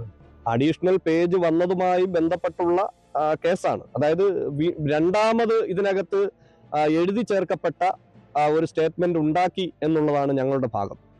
അതിനെക്കുറിച്ച് കൂടുതൽ പറയാൻ എനിക്ക് എൻ്റെ ഭാഗം ഞാൻ കോടതിയിൽ പറഞ്ഞത്, ബഹുമാനപ്പെട്ട അഡ്വക്കേറ്റ് സുധീർ ജേക്കബ് നൽകിയിരിക്കുന്ന കേസിന്റെ അടിസ്ഥാനത്തിൽ ഈ ഗൂഢാലോചനയുടെ സത്യം ചുരുളഴിച്ച് തിരികെ കൊണ്ടുവരുന്നതിന് വേണ്ടിയിട്ട് എനിക്കറിയാവുന്ന സത്യങ്ങൾ മൊഴിയായി ഞാൻ കോടതിയിൽ കൊടുത്തിരിക്കുന്നതുമാണ്. അതിൽ ആദ്യമുണ്ടായിരുന്ന ശിവരാജൻ കമ്മീഷൻ റിപ്പോർട്ടിൽ, അതായത് ജസ്റ്റിസ് ശിവരാജൻ കമ്മീഷന്റെ ഈ സോളാർ കമ്മീഷൻ റിപ്പോർട്ടിൽ ഇദ്ദേഹത്തെക്കുറിച്ചോ ഉമ്മൻചാണ്ടി സാറിനെ കുറിച്ചോ UDF നേതാക്കന്മാരെ കുറിച്ചോ വലിയ ലൈംഗിക ആരോപണ പരാമർശങ്ങളൊന്നും ഉണ്ടായിരുന്നില്ല. എന്നാൽ പിന്നീട് ഇദ്ദേഹം മന്ത്രിയാകാൻ കഴിയാതെ വന്ന സാഹചര്യത്തിൽ വീണ്ടും അതിനകത്ത് ആഡ് ചെയ്ത് എഴുതി ചേർക്കപ്പെട്ടു എന്നുള്ളതാണ് ഞങ്ങളുടെ ഭാഗം. അല്ല, അങ്ങനെ നിർബന്ധ ബുദ്ധിയാൽ ഈ പേര് എഴുതി ചേർക്കാൻ ഉമ്മൻചാണ്ടി സാറുമായിട്ട് അത്രയ്ക്ക് വൈരാഗ്യം വരത്തക്കീഴിൽ എന്തെങ്കിലും നടപടി മുമ്പ് ഉണ്ടായിട്ടുണ്ടോ? നമ്മുടെ ശ്രദ്ധയിൽപ്പെട്ടിട്ടുണ്ടോ? മറ്റൊരു വൈരാഗ്യവും വരാൻ ഒരു കാരണവുമില്ല. മന്ത്രിയാകാൻ കഴിഞ്ഞില്ല. അതായത് അദ്ദേഹം രാജിവെച്ചത് അദ്ദേഹത്തിന്റെ ഭാര്യ നൽകിയ കേസിന്റെ അടിസ്ഥാനത്തിൽ, ഗാർഹിക കേസിന്റെ അടിസ്ഥാനത്തിൽ മ്യൂസിയം പോലീസ് സ്റ്റേഷനിൽ കേസ് രജിസ്റ്റർ ആകുന്ന സാഹചര്യത്തിൽ ഒരു മന്ത്രി തന്റെ മന്ത്രിസഭയിലെ ശ്രീ ഉമ്മൻചാണ്ടി എന്ന് പറയുന്ന മുഖ്യമന്ത്രിയുടെ മന്ത്രിസഭയിലെ ഒരു മന്ത്രി അറസ്റ്റിലാകുകയാണെങ്കിൽ രാജിവെക്കേണ്ടുന്ന അറസ്റ്റിലായാൽ അത് വലിയ കോളിളക്കം സൃഷ്ടിക്കുമെന്നുള്ളത് കൊണ്ടും ഇടതുപക്ഷ സംഘടനകൾ നിയമസഭയ്ക്ക് അകത്തും പുറത്തും അതിശക്തമായ പ്രക്ഷോഭം സംഘടിപ്പിക്കുകയും ചെയ്ത സാഹചര്യത്തിൽ അദ്ദേഹത്തിന് രാജിവെക്കേണ്ടി വന്നത്. എന്നാൽ ആ കേസ് ഒത്തുതീർപ്പാക്കുന്നതിനും ബഹുമാനായ ഉമ്മൻചാണ്ടി സാറും അദ്ദേഹം ചുമതലപ്പെടുത്തിയ ശ്രീമാൻ ഷിബു ബേബി ജോൺ സാറും അശ്രാന്ത പരിശ്രമം നടത്തി ആ കേസ് ഒരു രമ്യതയിൽ ഒത്തുതീർപ്പാക്കി. കേസ് ഒത്തുതീർപ്പാക്കിയ സാഹചര്യത്തിൽ അദ്ദേഹത്തെ തിരികെ മന്ത്രിയാക്കും എന്ന് അദ്ദേഹം കരുതുകയും അദ്ദേഹം മന്ത്രിയായി തിരികെ വരണമെന്ന് ആഗ്രഹം പ്രകടിപ്പിക്കുകയും ചെയ്തു.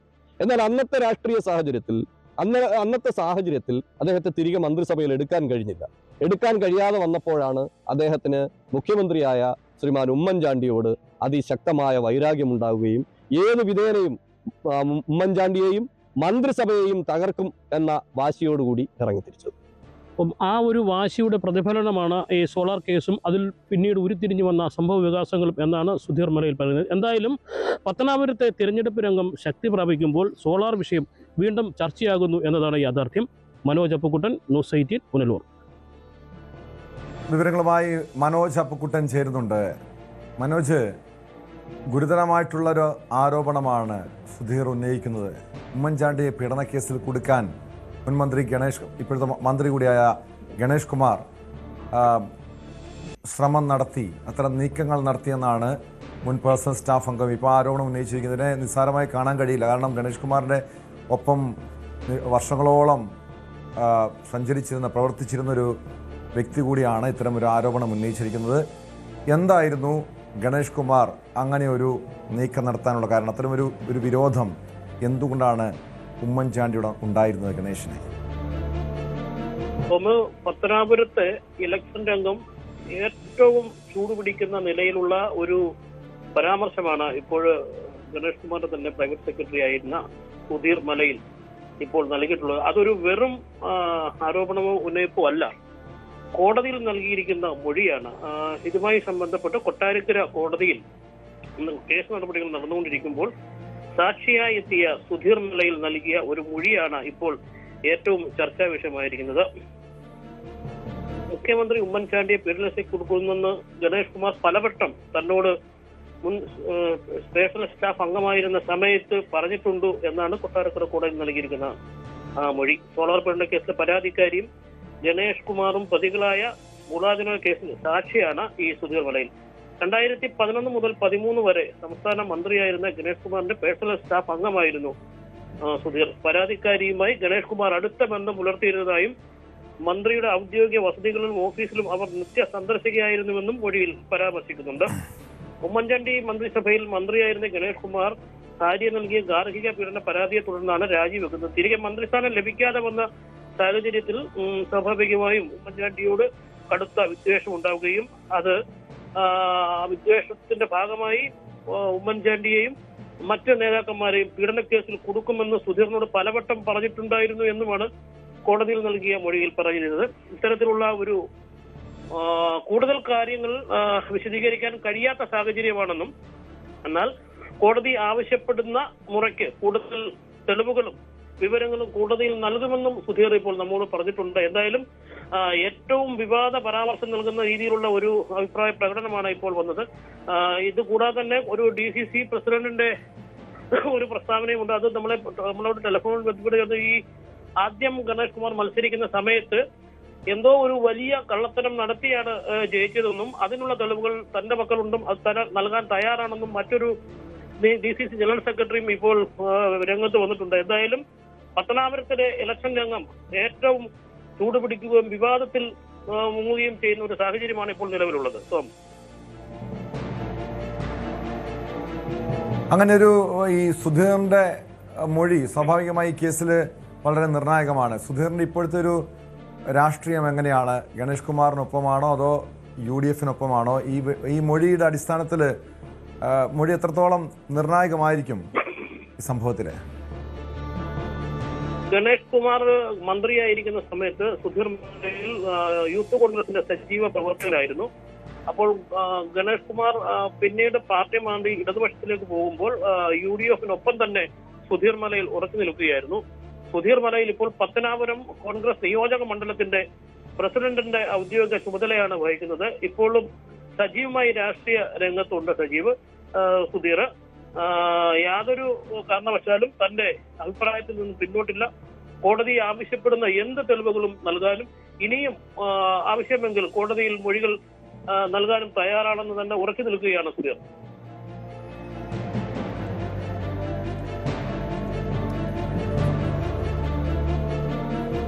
യെസ്, മനോജ് അപ്പുക്കുട്ടനാണ് വിവരങ്ങൾ നൽകിയത്. മനോജുമായി സുധീർ ഇക്കാര്യങ്ങൾ പൂർണ്ണമായും വിശദീകരിക്കുന്നുണ്ട്.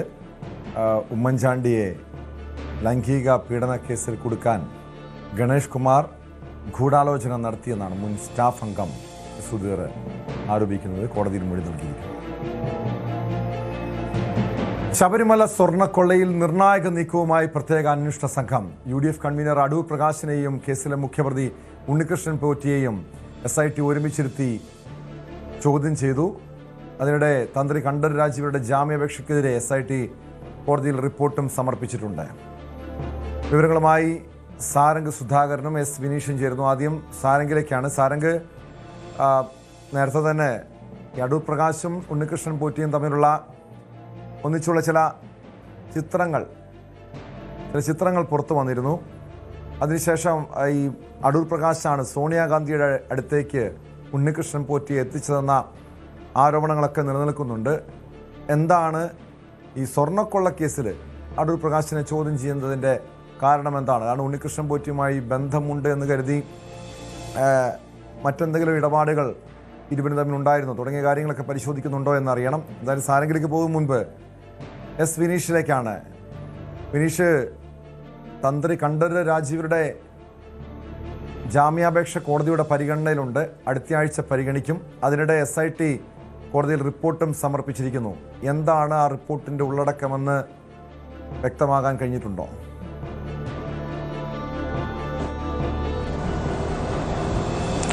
തീർച്ചയായും ടോം, തിങ്കളാഴ്ചയാണ് ഈ തന്ത്രിയുടെ ജാമ്യാപേക്ഷ കോടതി പരിഗണിക്കുന്നത്. അതിന് മുന്നായിട്ട് തന്നെ SIT കോടതിയിൽ റിപ്പോർട്ട് സമർപ്പിച്ചിട്ടുണ്ട്. അതിൽ തന്ത്രിക്ക് ജാമ്യം നൽകരുത് എന്നാണ് കൃത്യമായി തന്നെ പറയുന്നത്. അതുപോലെ തന്നെ തന്ത്രിയുടെ ഗൂഢാലോചനകൾ തെളിയിക്കത്തക്ക രീതിയിലുള്ള തെളിവുകൾ ഉണ്ട് എന്നും അനുജ്ഞ അടക്കമുള്ള തെളിവുകൾ ഉണ്ട് എന്നും പറയുന്നുണ്ട്. അതുപോലെ തന്നെ തന്ത്രിക്ക് ഗുരുതരമായിട്ടുള്ള ആരോഗ്യ പ്രശ്നങ്ങളുണ്ട് എന്ന് പറയുന്നതിൽ തെറ്റായ ഇതാണ്. അതായത് ഗുരുതരമായിട്ടുള്ള ആരോഗ്യ പ്രശ്നങ്ങളില്ല എന്നാണ് SITയുടെ റിപ്പോർട്ടിൽ പറയുന്നത്. സുപ്രീം കോടതിയുടെ നിർദ്ദേശപ്രകാരം തന്ത്രിക്ക് ചികിത്സ ലഭ്യമാകുന്നുണ്ട് എന്നതടക്കം ഈ റിപ്പോർട്ടിൽ സൂചിപ്പിക്കുന്നുണ്ട്. ഇതുമായി ബന്ധപ്പെട്ട് കഴിഞ്ഞ ദിവസം കൊല്ലം വിജിലൻസ് കോടതി ഈ ജാമ്യാപേക്ഷ പരിഗണിക്കുന്നതിനോടൊപ്പം തന്നെ ഈ മെഡിക്കൽ റിപ്പോർട്ടുകൾ ഹാജരാക്കാൻ SITയോട് ആവശ്യപ്പെട്ടിരുന്നു. ഈ മെഡിക്കൽ റിപ്പോർട്ടുകൾ SIT കോടതിയിൽ സബ്മിറ്റ് ചെയ്യുകയും ചെയ്തിട്ടുണ്ട്. എന്തായാലും ഇതിൽ ഗുരുതരമായിട്ടുള്ള ആരോഗ്യ പ്രശ്നങ്ങളൊന്നും തന്നെ ഇല്ല. തന്നെയല്ല, ജാമ്യാപേക്ഷയിൽ പറയുന്ന കാര്യങ്ങൾ ഒരിക്കൽ ജാമ്യം ലഭ്യമാകരുത്, ജാമ്യം കൊടുക്കരുത്. ജാമ്യം ലഭ്യമാകുകയാണെങ്കിൽ കേസ് അട്ടിമറിക്കാൻ വലിയ സാധ്യത നിലനിൽക്കുന്നു എന്നതടക്കമാണ് ഇതിൽ ചൂണ്ടിക്കാട്ടുന്നത്. എന്തായാലും തിങ്കളാഴ്ചയാണ് തന്ത്രിയുടെ ജാമ്യാപേക്ഷ പരിഗണിക്കാൻ ഇരിക്കുന്നത്. ദ്വാരപാളി കേസിലും കട്ടളപ്പാളി കേസിലും ദ്വാരപാലക കേസിലും കട്ടളപ്പാളി കേസിലുമാണ് ഈ രണ്ട് ജാമ്യാപേക്ഷയാണ് തന്ത്രി സമർപ്പിച്ചിരിക്കുന്നത്. തിങ്കളാഴ്ചയാകും ഇത് പരിഗണിക്കുക. എന്തായാലും SITയുടെ റിപ്പോർട്ടും പ്രകാരം തന്ത്രിക്ക് ജാമ്യം കിട്ടാനുള്ള സാധ്യത വളരെ കുറവാണ് കേട്ടോ.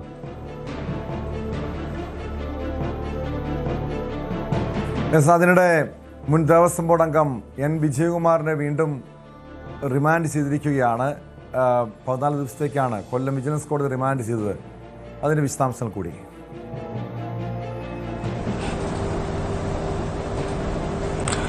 N വിജയകുമാർ പ്രധാന പ്രതിയാണ് ഈ കേസിൽ. ഇന്ന് റിമാൻഡ് കാലാവധി തീർന്നതോടുകൂടിയാണ് കോടതിയിൽ ഹാജരാക്കിയത്. 14 ദിവസത്തേക്ക് N വിജയകുമാറിനെയും കോടതി റിമാൻഡ് ചെയ്തിട്ടുണ്ട് ടോം. എന്തായാലും ഇതുമായി ബന്ധപ്പെട്ട് നമുക്കറിയാം, കുറ്റപത്രം കോടതിയിൽ സമർപ്പിക്കാനുള്ള ഈ അന്വേഷണ സംഘത്തിൻ്റെ ഈ ഒരു മെല്ലപ്പൊക്ക സമീപനം മറ്റ് പ്രതികളിലേക്കും രക്ഷപ്പെടാനുള്ള സാധ്യത നിലനിൽക്കുന്നു എന്നുള്ളത് വളരെ ആശങ്കാജനകമാണ്. പക്ഷേ കോടതിയുടെ ഭാഗത്തു നിന്നും അത്തരം ആശങ്കകളൊന്നും തന്നെ ഉണ്ടാകേണ്ട എന്നുള്ള കാര്യങ്ങളെല്ലാം പറഞ്ഞത് SITക്ക് വലിയ ആശ്വാസകരമാണെങ്കിൽ പോലും നിലവിൽ ഇപ്പോൾ പുറത്തിറങ്ങിയ പ്രധാന പ്രതികളടക്കം ഇനിയും പുറത്തിറങ്ങാനുള്ള പ്രതികളുണ്ട്. പക്ഷേ അവർക്ക് ഈ സ്വാഭാവിക ജാമ്യം കിട്ടാൻ കുറച്ച് നാൾ കാത്തിരിക്കേണ്ടി വരും. പ്രത്യേകിച്ച് തന്ത്രിയെ സംബന്ധിച്ച് സ്വാഭാവിക ജാമ്യത്തിനായിട്ട് ശ്രമിക്കാൻ ഇനിയും കുറച്ച് നാളുകൾ വേണ്ടി വരും. പക്ഷേ എന്തായാലും ആരോഗ്യ പ്രശ്നങ്ങൾ കണക്കിലെടുത്തും അതുപോലെ തന്നെ ആചാര ലംഘനം നടത്തിയിട്ടില്ല എന്നതടക്കം ചൂണ്ടിക്കാട്ടിയാണ് ജാമ്യത്തിനായി ശ്രമിച്ചിരിക്കുന്നത്. പക്ഷേ ഈ ജാമ്യം ലഭിക്കുകയാണെങ്കിൽ ഈ കേസിനെ അട്ടിമറിക്കാനുള്ള വലിയ സാധ്യതകൾ ഉണ്ടാകും എന്ന് ചൂണ്ടിക്കാട്ടിയാണ് SIT കോടതിയിൽ റിപ്പോർട്ട് സമർപ്പിച്ചിരിക്കുന്നത്. അതിൽ ഈ കൃത്യമായി ഞാൻ നേരത്തെ സൂചിപ്പിച്ചതുപോലെ തന്നെ ഈ അനുജ്ഞ അടക്കമുള്ള കാര്യങ്ങളാണ് സൂചിപ്പിക്കുന്നത്. ജാമ്യം കൊടുക്കരുത് എന്ന് തന്നെയാണ് ഇതിൽ പറയുന്നതും ടോം. വിനീഷ്, എന്തായാലും ഈ കേസുമായി ബന്ധപ്പെട്ടപ്പോൾ ഓരോ പ്രതികളും ജാമ്യം കിട്ടി പുറത്തിറങ്ങുകയാണ്. ഇതുവരെയും കുറ്റപത്രം SIT സമർപ്പിക്കാത്തതാണ് പ്രതികൾക്ക് പുറത്തേക്ക് ഇറങ്ങാനുള്ള സാഹചര്യം ഒരുങ്ങുന്നത്. പുതിയതായി ഏതെങ്കിലും പ്രതികൾ ജാമ്യാപേക്ഷയുമായി കോടതിയെ സമീപിച്ചിട്ടുണ്ടോ?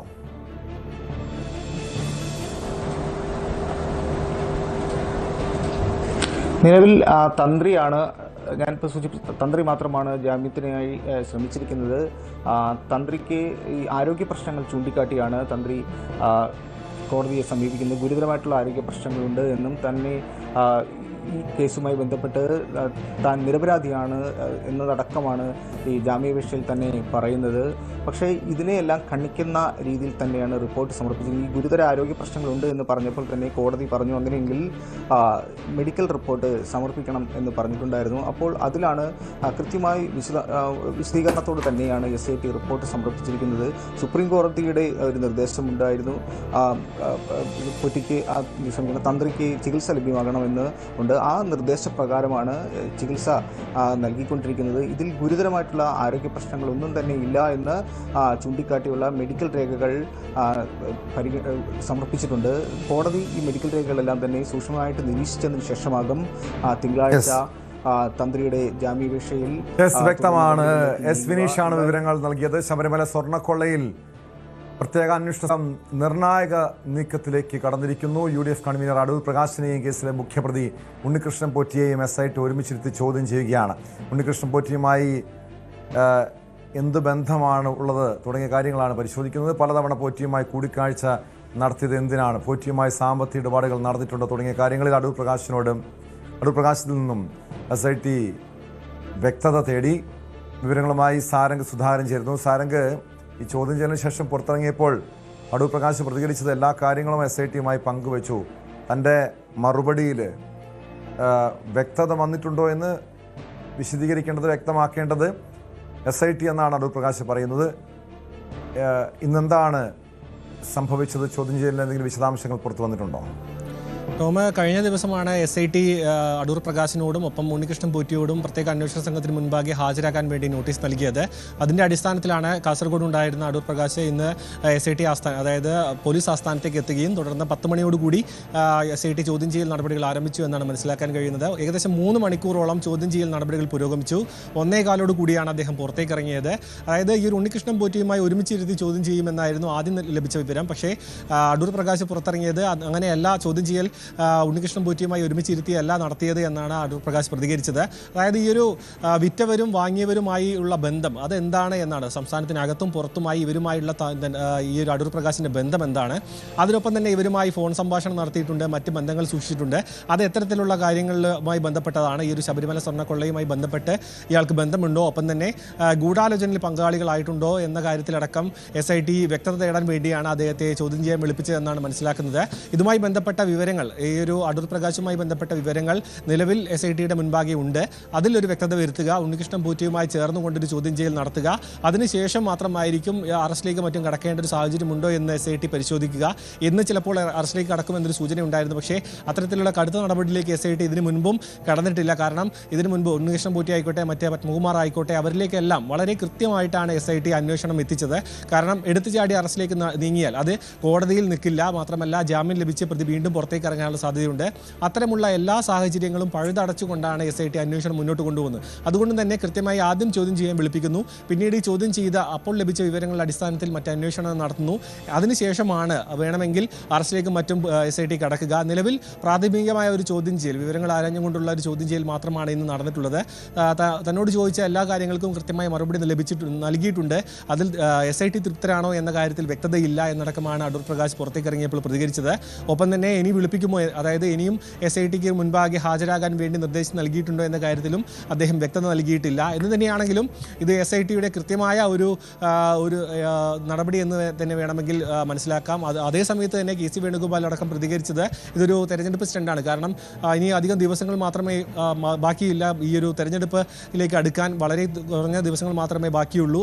അതിന് മുൻപുള്ള ഒരു ഇടതുപക്ഷത്തിൻ്റെ ഒരു നീക്കമായിട്ടാണ് ഇപ്പോൾ കോൺഗ്രസ് നേതൃത്വം ഇതിനെ കാണുന്നത്. പക്ഷേ SIT കൃത്യമായുള്ള നടപടിക്രമങ്ങളെല്ലാം പാലിച്ചുകൊണ്ട്, തീർച്ചയായും ആ ഒരു കോൺഗ്രസിന്റെ പ്രതിപക്ഷത്തിന്റെ ആരോപണം ഒരു പരിധിവരെ വസ്തുതയല്ലേ സാരംഗ്. കാരണം ഇവിടെ ദേവസ്വം ബോർഡിന്, സർക്കാരിന് വീഴ്ച സംഭവിച്ചിട്ടുണ്ടോ എന്നാണ് പ്രധാനമായും അറിയേണ്ടത്. കാരണം ദേവസ്വം ബോർഡിൻ്റെ പരിധിയിലുള്ള, അധികാര പരിധിയിലുള്ളൊരു സംഭവമാണ്. ഈ ഭരണസമിതിയിലുള്ളവരറിയാതെ എങ്ങനെ ഇതുപോലുള്ളൊരു തട്ടിപ്പ്, ഒരു സ്വർണ്ണക്കൊള്ള നടന്നുവെന്ന ആക്ഷേപമാണ് വരുന്നത്. കോൺഗ്രസിന്, അതായത് നിലവിൽ ഭരണവുമായി യാതൊരു ബന്ധവുമില്ലാത്ത ഒരു MP എന്ന, അതായത് ഉത്തരവാദിത്തപ്പെട്ട പദവിയിൽ തന്നെയാണ് അദ്ദേഹം ഉള്ളത്. ഒരു ജാഗ്രതക്കുറവുണ്ടായി എന്ന കാര്യത്തിൽ യാതൊരു സംശയവുമില്ല. കാരണം ഉണ്ണികൃഷ്ണൻ പോറ്റിയെ പോലെ ഒരു ക്രിമിനലിന്, ഒരു തട്ടിപ്പുകാരനുമായി എന്ത് ബന്ധമാണുള്ളത്? കാരണം സാമ്പത്തിക ഇടപാടുകൾ ഉണ്ടായിട്ടുണ്ടോ, മറ്റേതെങ്കിലും ഇരുവരും തമ്മിലുള്ള അടുപ്പം എന്താണ് തുടങ്ങിയ കാര്യങ്ങളൊക്കെ അറിയണം. പക്ഷേ എങ്കിൽ പോലും ഈ ശബരിമല സ്വർണ്ണക്കൊള്ളയിൽ എന്തിനാണ് അടൂർ പ്രകാശിനെ ചോദ്യം ചെയ്യുന്നത് എന്നാണ് കോൺഗ്രസ് ആരോപണം ഉന്നയിക്കുക. അതിന് പിന്നിൽ ഒരു രാഷ്ട്രീയ നീക്കമുണ്ട്, പ്രത്യേകിച്ചും തെരഞ്ഞെടുപ്പ് അടുത്ത പശ്ചാത്തലത്തിൽ. എന്തൊക്കെ കാര്യങ്ങളാണ് അടൂർ പ്രകാശിൽ നിന്നും ഇതുമായി ബന്ധപ്പെട്ട്, അതായത് സ്വർണ്ണക്കൊള്ളയുമായി ബന്ധപ്പെട്ട കാര്യങ്ങൾ ചോദിച്ചറിയേണ്ട കാര്യമുണ്ടോ? മറ്റേ ഈ ഉണ്ണികൃഷ്ണൻ പോറ്റിയുമായിട്ടുള്ള ബന്ധത്തിനപ്പുറം എന്തൊക്കെ കാര്യങ്ങളാണ് അറിയേണ്ടത്? ടോമ, ഈ ഒരു വിഷയം, അതായത് അടൂർ പ്രകാശുമായി ഒപ്പമുള്ള ഈ ഒരു വിഷയമടക്കം ഭരണപക്ഷത്തിന് വീണ് കിട്ടിയ ഒരു അവസരം എന്ന തരത്തിലായിരുന്നു കഴിഞ്ഞ ദിവസങ്ങളിൽ നടന്ന സഭയിലടക്കം എടുത്തു പറഞ്ഞത്. കാരണം പത്മകുമാറിൻ്റെ അടക്കം അറസ്റ്റ് നടന്ന സമയത്ത് CPM അടക്കം വലിയ പ്രതിരോധത്തിലായിരുന്നു. പാർട്ടി നടപടി എടുക്കുന്നില്ല, ദേവസ്വം മന്ത്രി അടക്കം രാജിവെക്കണമെന്ന് ആവശ്യപ്പെട്ടുകൊണ്ട് കോൺഗ്രസ് നേതൃത്വം അടക്കം രംഗത്ത് വന്നിരുന്നു. ആ സമയത്താണ് ഈ ഒരു അടൂർ പ്രകാശുമായി ബന്ധപ്പെട്ട, സോണിയാഗാന്ധിയുമായി അടക്കം ബന്ധപ്പെട്ട കാര്യങ്ങളിൽ ഭരണപക്ഷത്തിന് കൃത്യമായ ഒരു അവസരം വീണ് കിട്ടുന്നത്. അത് കൃത്യമായി അവർ ഉപയോഗിക്കുകയും ചെയ്തു എന്ന് വേണം മനസ്സിലാക്കാൻ. ഇത്, അതായത് അടൂർ പ്രകാശുമായി ബന്ധപ്പെട്ട വിഷയം ഇത്രയും വൈകി ഒരു SIT കൃത്യമായി അത് ഉപയോഗിക്കുന്നു എന്ന് വേണമെങ്കിലും വിലയിരുത്താവുന്നതാണ്. കാരണം ഈ ഒരു തെരഞ്ഞെടുപ്പ് അടുത്തിരിക്കുന്ന സമയത്ത് അതുമായി ബന്ധപ്പെട്ട സ്ഥാനാർത്ഥി നിർണ്ണയം അടക്കമുള്ള ചർച്ചകൾ നടന്നുകൊണ്ടിരിക്കുന്ന സമയത്ത് കോൺഗ്രസിനെ കൂടുതൽ സമ്മർദ്ദത്തിലാക്കുക, ഈ ഒരു ശബരിമല സ്വർണ്ണക്കൊള്ള ഭരണപക്ഷത്തിൻ്റെ, അതായത് ഇടതുപക്ഷത്തിൻ്റെ മാത്രം ഒതുങ്ങി നിൽക്കുന്നതല്ല എന്നൊരു ചിത്രം ഉണ്ടാക്കുക എന്നത് ഇപ്പോൾ തെരഞ്ഞെടുപ്പുമായി ബന്ധപ്പെട്ട് നിൽക്കുന്ന സമയമായതുകൊണ്ട് തന്നെ അത് CPM-നെ സംബന്ധിച്ചിടത്തോളം വളരെ നിർണായകവുമാണ്. കാരണം തദ്ദേശ തെരഞ്ഞെടുപ്പിലടക്കം വലിയ തിരിച്ചടി നേരിട്ടത് ശബരിമല സ്വർണ്ണക്കൊള്ളയുമായി ബന്ധപ്പെട്ട വിഷയങ്ങളിലാണെന്ന് പാർട്ടി തന്നെ പഠനം നടത്തിക്കൊണ്ട് അത് സമ്മതിക്കുന്നുണ്ടായിരുന്നു. അതുകൊണ്ട് തന്നെ വരുന്ന നിയമസഭാ ഇലക്ഷനിലും അതിൻ്റെ ശക്തി, അതായത് ഈ ഒരു തിരിച്ചടിയുടെ ആക്കം കുറക്കുക എന്നതാണ് CPM-നെ സംബന്ധിച്ചിടത്തോളം ഉള്ള പ്രധാനപ്പെട്ട നീക്കം. അതുകൊണ്ട് തന്നെ വരുന്ന ദിവസങ്ങളിൽ ഈ ഒരു സോണിയാഗാന്ധിയുമായി ബന്ധപ്പെട്ട, ഉണ്ണികൃഷ്ണൻ പോറ്റിയുടെ, അടൂർ പ്രകാശുമായി ബന്ധപ്പെട്ടതും അടക്കമുള്ള വിവരങ്ങളിലേക്ക് SIT വ്യതിചലിക്കാൻ, അല്ലെങ്കിൽ ആ ഭാഗങ്ങളിലേക്ക് അന്വേഷണം നീങ്ങാനുള്ള സാധ്യതയുണ്ട്. അതേസമയത്ത് തന്നെ കോൺഗ്രസ് ഉയർത്തുന്ന മറ്റൊരു വിഷയമാണ് മുഖ്യമന്ത്രിയുടെ ഓഫീസിൽ നിന്നും SITക്ക് മേൽ സമ്മർദ്ദമുണ്ട്. ആ സമ്മർദ്ദത്തിന് വഴങ്ങിയാണ് SIT ഇത്തരം കാര്യങ്ങളിലേക്ക് നീങ്ങുന്നത്. മാത്രമല്ല കൃത്യമായ രീതിയിലേക്കല്ല അന്വേഷണം നീങ്ങുന്നതടക്കം കോൺഗ്രസ് മുന്നോട്ട് വെക്കുന്നൊരു വിഷയമുണ്ട്. പക്ഷേ ഇതെല്ലാം മറികടന്നുകൊണ്ട് നമ്മൾ നോക്കേണ്ട മറ്റൊരു വിഷയം ഈ ഒരു ഹൈക്കോടതിയുടെ നിരീക്ഷണമാണ്. ഹൈക്കോടതിയുടെ നിരീക്ഷണത്തിൽ നിലവിൽ നടക്കുന്ന അന്വേഷണം തൃപ്തികരമെന്നാണ് ഇതിനെയാണ് പറയുന്നത്. പക്ഷേ ചിലർക്ക് ജാമ്യം ലഭിക്കുന്നതിൽ ആശങ്കയുണ്ട്. അവർ പുറത്തിറങ്ങിയാൽ ഉണ്ടാകുന്ന ബുദ്ധിമുട്ടുകൾ എത്രത്തോളമാണെന്ന കാര്യത്തിലും ആശങ്കയുണ്ടെന്ന് ആശങ്ക പ്രകടിപ്പിക്കുന്നുണ്ടെങ്കിലും നിലവിലെ അന്വേഷണത്തിൽ SITയുടെ അന്വേഷണം തൃപ്തികരം തന്നെയാണ് കോടതി പറയുന്നത്. കാരണം SIT എന്ന് പറയുന്നത് ഹൈക്കോടതിയുടെ നിരീക്ഷണത്തിൽ അല്ലെങ്കിൽ തീർച്ചയായും അതാണ്. കാരണം സാരംഗയുടെ കോടതി അന്വേഷണത്തോട് തൃപ്തി പ്രകടിപ്പിക്കുന്നുണ്ട്. സ്വാഭാവികമായും ജാമ്യം ലഭിക്കാം. കാരണം 90 ദിവസത്തിനുള്ളിൽ കുറ്റപത്രം സമർപ്പിച്ചില്ലെങ്കിൽ അങ്ങനെ പെട്ടെന്ന് കുറ്റപത്രം സമർപ്പിക്കാൻ പറ്റുന്ന രീതിയിലുള്ള കേസല്ല, വളരെ സങ്കീർണമായിട്ടുള്ള കേസാണ്. അതിന് ചില നടപടിക്രമങ്ങൾ ഉണ്ട് എന്ന് കോടതിക്കും ബോധ്യമാണ്. പക്ഷേ ഈ കേസിലെ പ്രധാനപ്പെട്ട പ്രതികളടക്കം പുറത്തിറങ്ങുന്നത് അത് അന്വേഷണത്തെ ബാധിക്കില്ലേ? കേസിനെ വഴിതിരിച്ചുവിടാനോ അട്ടിമറിക്കാനുള്ള സാധ്യത ഉണ്ടാകില്ല. മാത്രമല്ല ഇവിടെ അടൂർ പ്രകാശിനെ ഇപ്പോൾ ചോദ്യം ചെയ്തിട്ടുണ്ട്. കടകംപള്ളി സുരേന്ദ്രനെ ചോദ്യം ചെയ്തത് രഹസ്യമായിട്ടാണ്. PS പ്രശാന്തും അതോടൊപ്പം കടകംപള്ളി സുരേന്ദ്രനും CPM-ന് ഉന്നതരൊക്കെ സംശയ നിഴലിലാണ്. അവരിലേക്ക് അന്വേഷണം എത്തേണ്ടതല്ലേ? വീണ്ടും ചോദ്യം ചെയ്യാനുള്ള സാധ്യതയുണ്ടോ? ഈ ഒരു കാര്യം തന്നെയാണ് ഭരണപക്ഷം അടക്കം ഉന്നയിക്കുന്നത്. കാരണം PS പ്രശാന്തിലേക്കും കടകംപള്ളി സുരേന്ദ്രനിലേക്ക് അടക്കം എത്തിയ സമയത്ത് അത് വളരെ രഹസ്യാത്മകമായിട്ടായിരുന്നു ആ നീക്കമുണ്ടായത്. അത് ചോദ്യം ചെയ്ത് കഴിഞ്ഞതിന് ശേഷം മാത്രമാണ് പുറം ലോകം അറിഞ്ഞതും മാധ്യമങ്ങളിലേക്ക് അടക്കം എത്തിയത്. അതുകൊണ്ട് തന്നെ ഈ കോൺഗ്രസ് നേതൃത്വത്തിൻ്റെ, അതായത് അടൂർ പ്രകാശിലേക്ക് എത്തുന്നതും മറ്റ് അറസ്റ്റിലേക്ക് നീങ്ങുന്നതും പൊതുമധ്യത്തിൽ വളരെ വിശാലമായ രീതിയിൽ ചർച്ച ചെയ്യുന്നു. ആ കാര്യങ്ങൾ ജനങ്ങൾക്ക് മുൻപിലേക്ക് എത്തുന്നു. പക്ഷേ ഇത്തരം ഉന്നത നേതാക്കളിലേക്ക് എത്തുമ്പോൾ, അതായത് മുൻ ദേവസ്വം മന്ത്രിയിലേക്ക് അടക്കം എത്തുമ്പോൾ അത് എന്തുകൊണ്ട് ഇങ്ങനെ ചർച്ച ചർച്ച ചെയ്യപ്പെടുന്നില്ല, അല്ലെങ്കിൽ അതിനൊരു രഹസ്യ സ്വഭാവം സൂക്ഷിക്കുന്നു എന്ന കാര്യത്തിൽ ഇപ്പോഴും SIT ചോദ്യമുനയിൽ തന്നെയാണ്. പക്ഷേ അതിനപ്പുറത്തേക്ക് നോക്കുകയാണെന്നുണ്ടെങ്കിൽ, ഇതിന് വിശാലമായി നമ്മൾ നോക്കുകയാണെന്നുണ്ടെങ്കിൽ എല്ലാവരിലേക്കും അന്വേഷണം എത്തുന്നു എന്നത് തന്നെയാണ് വലിയ പ്രധാനപ്പെട്ട ഒരു കാര്യം. കാരണം ഈ ഒരു ആരോപണ വിധേയരായ കടകംപള്ളി സുരേന്ദ്രൻ ആയിക്കോട്ടെ, PS പ്രശാന്ത് ആയിക്കോട്ടെ, അവരുടെയൊക്കെ ചോദ്യം ചെയ്യലിലേക്ക് കടന്നിരിക്കുന്നു. അത് രഹസ്യാത്മകമാണെങ്കിൽ പോലും അതിൽ കൃത്യമായി SIT നിലപാടെടുത്തുകൊണ്ട് മുന്നോട്ട് പോകുന്നു എന്ന് തന്നെയാണ് മനസ്സിലാക്കാൻ കഴിയുന്നത്. പക്ഷേ ഇത് ഭരണപക്ഷമായിക്കോട്ടെ പ്രതിപക്ഷമായിക്കോട്ടെ രാഷ്ട്രീയമായി ഈ ഒരു വിഷയത്തെ കൃത്യമായി മുതലെടുക്കാൻ ഇരുപക്ഷങ്ങളും ശ്രമിക്കുന്നുണ്ട്. കാരണം ഭരണപക്ഷമാണെങ്കിൽ സോണിയാഗാന്ധിയുമായി ബന്ധപ്പെട്ട വിഷയങ്ങൾ ഉന്നയിക്കുന്നു, അതിന് കൃത്യമായി വിശദീകരണം നൽകാൻ കോൺഗ്രസ് നേതൃത്വത്തിന് കഴിയുന്നില്ല ഒരു വശമുണ്ട്. ഒപ്പം തന്നെ പ്രതിപക്ഷം ഉന്നയിക്കുന്ന പോലെയുള്ള ഉന്നതരായ പത്മകുമാർ അടക്കമുള്ള നേതാക്കൾ അറസ്റ്റിലായിട്ടും പാർട്ടി എന്തുകൊണ്ട് നടപടിയെടുക്കുന്നില്ല, ജനങ്ങളെ വഞ്ചിക്കുകയാണെന്നൊരു വിശദീകരണം പ്രതിപക്ഷത്തിന്റെ ഭാഗത്തുനിന്നുണ്ടാകുന്നു, അതിനും കൃത്യമായ മറുപടി ഭരണപക്ഷത്തിന്റെ ഭാഗത്തുനിന്നും ഉണ്ടാകുന്നില്ല. സ്വതന്ത്ര ഏജൻസിയാണ്, മാത്രമല്ല ഹൈക്കോടതിയുടെ കീഴിലുള്ളതാണ് അടക്കമുള്ള കോടതിയെ പിടിച്ചുകൊണ്ടാണ് ഇടതുപക്ഷം കൃത്യമായി ഇതിൽ നിലപാട് പറയുന്നത്. ആ സമയത്ത് കോൺഗ്രസ് ജനങ്ങളുടെ ഭാഗത്തു നിന്നും രീതിയിലുള്ള പ്രതികരണങ്ങളാണ് കോൺഗ്രസിന്റെ ഭാഗത്തുനിന്നും ഉണ്ടാകുന്നത്. ഇതിൽ രണ്ടും പെടാത്ത രീതിയിലാണ് ഇപ്പോൾ പ്രത്യേക അന്വേഷണ സംഘത്തിന്റെ അന്വേഷണം മുന്നോട്ട് പോകുന്നത്. കാരണം കോടതി എത്ര രീതിയിൽ ഏതൊക്കെ രീതിയിൽ ഉന്നതരെ സംരക്ഷിക്കാൻ ശ്രമിച്ചാലും ഒരിക്കൽ സത്യം പുറത്തു വരും. പക്ഷേ ഇനി അറിയേണ്ടത് SITയുടെ തുടർ നീക്കങ്ങളാണ്. വിനീഷിലേക്ക് ഒരിക്കൽ കൂടി. വിനീഷ്, ഈ കുറ്റപത്രം ഇതുവരെയും സമർപ്പിക്കാത്തതാണ് പ്രതികൾക്ക് അനുകൂല സാഹചര്യം ഒരുങ്ങുന്നത്. അവർ വീണ്ടും ഈ ജയിലിന് പുറത്തേക്ക് ഇറങ്ങുന്ന, അതായത് ജാമ്യം കിട്ടുന്ന സാഹചര്യം ഉണ്ടാകുന്നത്. ഉടൻ ഇടക്കാല കുറ്റപത്രമെങ്കിലും സമർപ്പിക്കാനുള്ളൊരു നീക്കമുണ്ടാകുമോ, അതോ വിശദമായ അന്വേഷണം നടത്തിയ ശേഷം? പൂർണ്ണമായും തെളിവുകൾ കണ്ടെത്താൻ കഴിഞ്ഞിട്ടില്ല. മോഷണം മുതൽ ഈ കൊള്ള നടത്തിയ അയ്യപ്പൻ്റെ സ്വർണം പൂർണ്ണമായി ഇപ്പോഴും കണ്ടെടുക്കാൻ കഴിഞ്ഞിട്ടില്ല. അത്തരം നീക്കങ്ങൾ ഉണ്ടായ ശേഷം മാത്രമായിരിക്കുമോ കുറ്റപത്രം സമർപ്പിക്കുക? എന്താണ് SITയുടെ ഭാഗത്തു നിന്ന് ഉണ്ടാകാൻ പോകുന്ന തുടർ നടപടികൾ?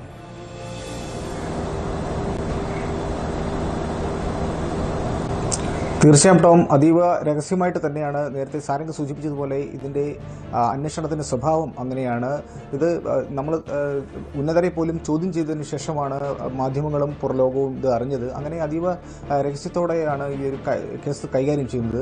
എന്തായാലും കോടതി SITയോട് വിശദീകരണം ചോദിച്ചപ്പോൾ കോടതി SIT കോടതിയോട് പറഞ്ഞത് ഇതിൻ്റെ ചില ശാസ്ത്രീയ തെളിവുകൾ കൂടി കണ്ടെത്തേണ്ടതായിട്ടുണ്ട്, അതിൻ്റെ ചില കാലതാമസങ്ങളുണ്ട്, അതുകൊണ്ടാണ് കുറ്റപത്രം വൈകുന്നത് എന്നുള്ളതാണ്. നമുക്കറിയാം, ഈ സ്വർണ്ണവുമായി ബന്ധപ്പെട്ട് ചില ശാസ്ത്രജ്ഞന്മാരുടെ ചില നിർണ്ണയങ്ങളും അതുമായി ബന്ധപ്പെട്ടുള്ള ചില രേഖകൾ, ശാസ്ത്രീയ തെളിവുകൾ അത് വളരെ നിർണായകമാണ്. അത് ഹാജരാക്കാനുള്ള ചില താമസങ്ങളുണ്ട്.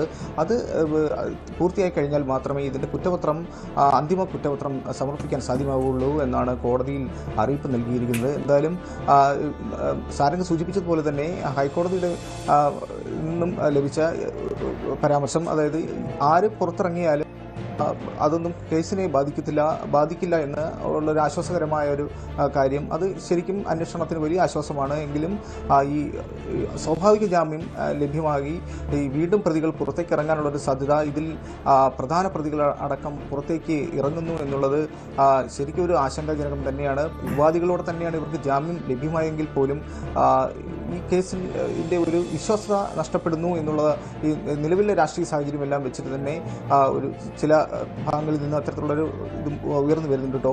എന്തായാലും കോടതിയിൽ നിന്ന് കിട്ടിയ കോടതിയുടെ ഒരു ഉറപ്പ് ഇങ്ങനെ തന്നെയാണ്. കോടതിയുടെ മേൽനോട്ടത്തിൽ തന്നെയാണ് ഇതിൻ്റെ കേസ് മുന്നോട്ട് പോകുന്നത്. അതീവ രഹസ്യ സ്വഭാവത്തിൽ തന്നെയാണ്. കുറ്റക്കാർക്കെതിരെ കർശനമായ നടപടി വ്യക്തമാണ്.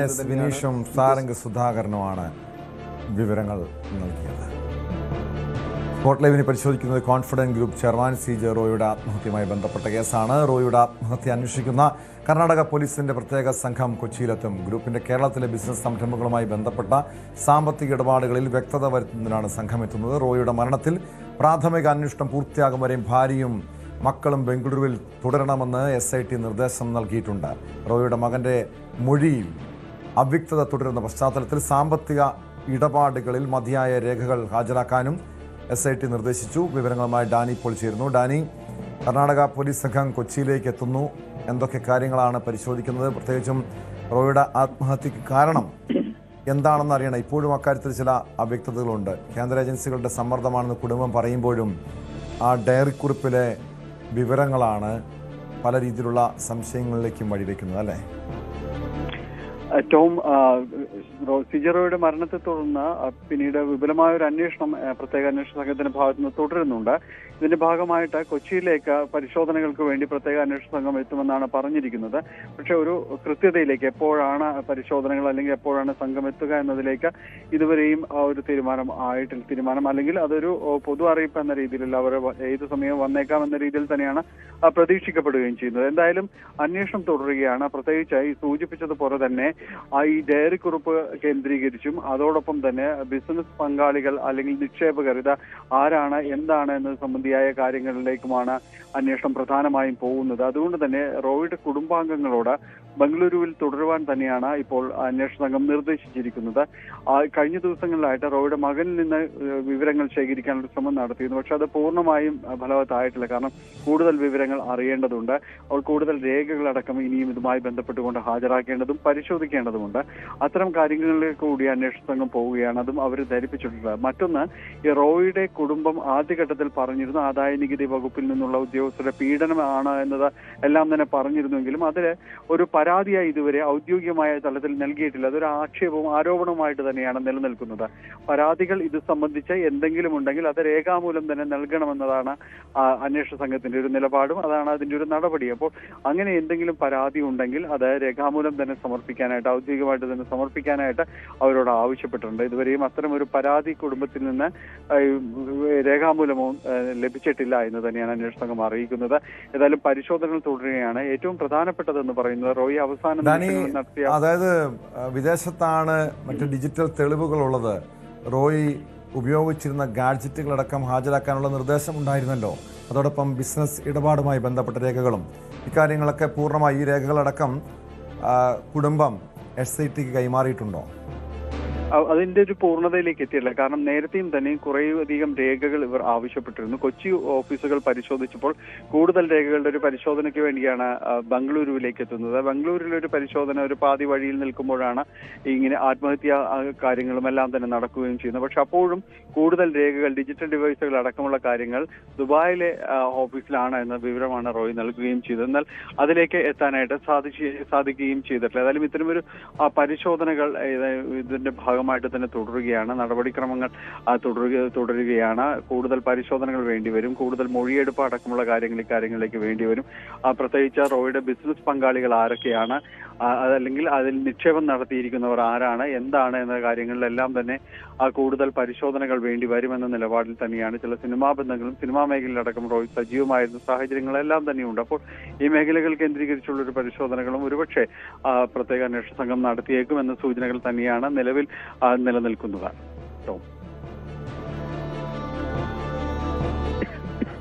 വ്യക്തമാണ്. ഡാനി പോളാണ് കൊച്ചിയിൽ നിന്ന് വിവരങ്ങൾ നൽകിയത്. കോൺഫിഡൻസ് ഗ്രൂപ്പ് ചെയർമാൻ സിജറോയുടെ ആത്മഹത്യ അന്വേഷിക്കുന്ന കർണാടക പോലീസിന്റെ പ്രത്യേക സംഘം കൊച്ചിയിലെത്തി എത്തുകയാണ്. അതായത് ഈ കോൺഫിഡൻസ് ഗ്രൂപ്പിന്റെ കേരളത്തിലെ ബിസിനസ് സംരംഭങ്ങളുമായി ബന്ധപ്പെട്ട സാമ്പത്തിക ഇടപാടുകളിൽ വ്യക്തത വരുത്തുകയാണ് ലക്ഷ്യം.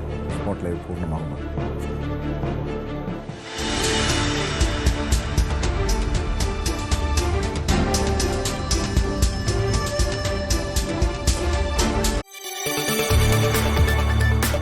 കൂടുതൽ വാർത്തകൾക്ക് news 18 Keralam YouTube channel subscribe ചെയ്യുക.